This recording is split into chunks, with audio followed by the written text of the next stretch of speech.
Iran president Ebrahim Raisi గత శనివారం helicopter కొప్పుకొనడంతో దుర్మరణం పాలైన విషయం తెలిసిందే.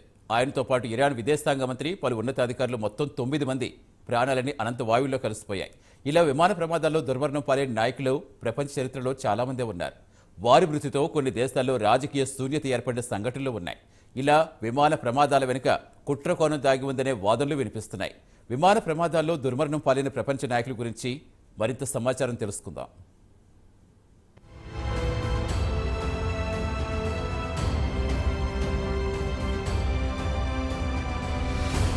ప్రపంచ చరిత్రలో కొన్ని దేశాల ప్రెసిడెంట్లు, ప్రధానమంత్రులు విమాన ప్రమాదాల్లో దుర్మరణం పాలైన ఘటనలు కోకొల్లలు. దీంతో ఆయా దేశాల్లో రాజకీయ అనిశ్చితి ఏర్పడిన సంఘటనలు జరిగాయి. ఒక దేశానికి చెందిన అత్యంత శక్తివంతమైన నాయకుడు విమాన ప్రమాదంలో దుర్మరణం పాలవడంతో రాజకీయ శూన్యత ఏర్పడుతుంది. కుటుంబంలో ఓ ఇంటి పెద్దను కోల్పోయిన భావన ఏర్పడుతుంది. ఆ దేశ భవిష్యత్తుపై నీలినీడలు ఏర్పడతాయి. కొన్ని సందర్భాల్లో విమాన క్రాష్కు సంబంధించి ప్రభుత్వాలు దర్యాప్తు చేస్తూ ఉంటాయి. ఈ క్రాష్ వెనుక కుట్రకోణం దాగి ఉందా అనే అనుమానాలు తలెత్తుతూ ఉంటాయి. తాజాగా ఇరాన్ ప్రెసిడెంట్ ఇబ్రహీం రైసీ కూడా హెలికాప్టర్ ప్రమాదంలో దుర్మరణం పాలయ్యారు.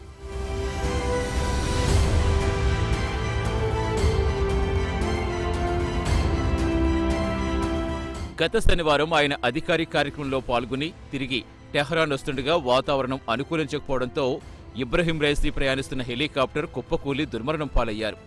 దట్టమైన పొగమంచు కారణంగా పైలట్కు ముందు భాగం కనిపించకపోవడంతో కొండకు ఢీకొనడంతో హెలికాప్టర్లో ప్రయాణిస్తున్న 9 మంది దుర్మరణం పాలయ్యారు.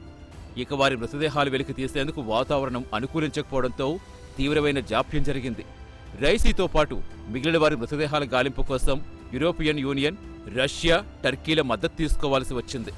డ్రోన్ల ద్వారా గాలింపు చర్య చేపట్టి ఎట్టకేలకు సోమవారం హెలికాప్టర్ శకలాలు, మృతదేహాలు కనుగొన్నారు.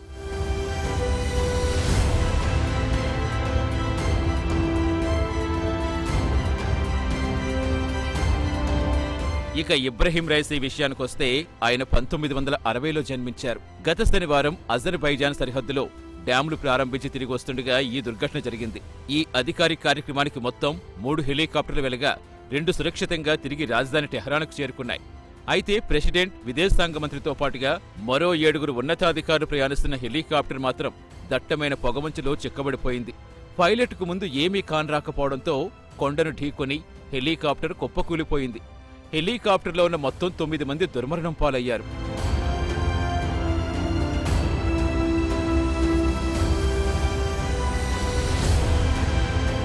ఇలా హెలికాప్టర్ విమానాల్లో దుర్మరణం పాలైన వారిలో పాకిస్తాన్ 6వ ప్రెసిడెంట్ జనరల్ జియా ఉల్ హక్ ఉన్నారు. పాకిస్తాన్ డిక్టేటర్గా పేరుగాంచిన జియా ఉల్ హక్ 1924లో జన్మించారు.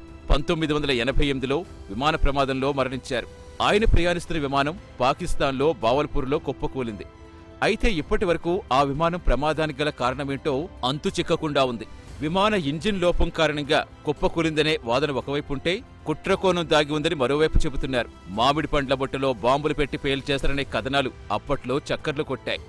కాగా జియా ఉల్ హక్ ప్రజాస్వామ్యబద్ధంగా ఎన్నికైన జాల్పికర్ అలీ భుట్టో ప్రభుత్వాన్ని కూల్చేసి మార్షల్లా ప్రకటించి అధికారం హస్తగతం చేసుకున్నారు. ప్రధాని జుల్ఫికర్ అలీ భుట్టోను పలు కేసుల్లో ఇరికించి ఉరిశిక్ష అమలు చేసిన ఘనత జియా ఉల్ హక్ది. నిరంకుశంగా పాలించిన జియాను అంతమొందించేందుకు విమానంలో బాంబు పెట్టి చంపేశారనే వాదన కూడా పాక్లో అప్పట్లో చక్కర్లు కొట్టింది.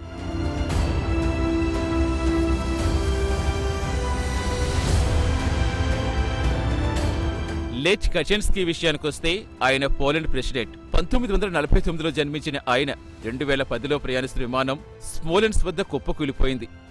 ఈ విమానంలో రష్యాతో పాటు హై ర్యాంకింగ్ పోలీస్ ఉన్నతాధికారులు ఉన్నారు. కట్యాన్ ఊచకోతలో మరణించిన వారి జ్ఞాపకార్థం జరిగిన కార్యక్రమంలో పాల్గొనేందుకు వెళుతున్నప్పుడు ఈ దుర్ఘటన జరిగింది. ఇక రామన్ మెగాసస్ విషయానికొస్తే ఆయన 1907లో జన్మించారు. 1957లో విమాన ప్రమాదంలో మరణించారు. ఫిలిప్పీన్స్ కు 7వ ప్రెసిడెంట్గా ఉన్న ఆయన సెబులో మౌంట్ మనుంగుల వద్ద విమానం క్రాష్ కావడంతో దుర్మరణం పాలయ్యారు. ఇక మెగాసస్ విషయానికొస్తే ఆయన కమ్యూనిస్టుల విధానానికి బద్ధ వ్యతిరేకి. తన జీవితాన్ని ప్రజాస్వామ్యం కోసం ధారపోశారని పేరు ఉంది. ఆయన పేరుపై అవార్డ్స్ ఇస్తూ ఉంటారు. జువెనల్ హబ్యారిమెనా విషయానికొస్తే ఆయన 1937లో జన్మించి 94లో విమాన ప్రమాదంలో మృతి చెందారు. ఆయన రవాండా ప్రెసిడెంట్గా పనిచేస్తారు. ఇక సైప్రియన్ తరియామ విషయానికొస్తే ఆయన 1955లో జన్మించారు. 1994 వరకు బురుండీ ప్రెసిడెంట్గా పనిచేశారు. వీరిద్దరూ విమాన ప్రమాదంలో మరణించిన వారే. అయితే వీరు ప్రయాణిస్తున్న విమానం కిగాలి, రవాండాలో ల్యాండ్ కావలసిన సమయంలో విమానంపై పెద్ద ఎత్తున కాల్పులు జరిగాయి. ఈ కాల్పుల్లో 2 నాయకులు మరణించారు. అప్పటి నుంచి రవాండాలో నరమేధం మొదలైంది.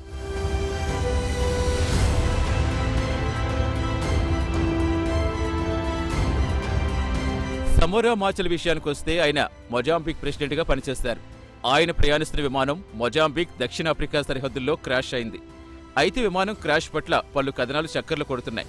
వాటిలో దక్షిణాఫ్రికా కుట్ర ఉందనేది ఒక వాదన.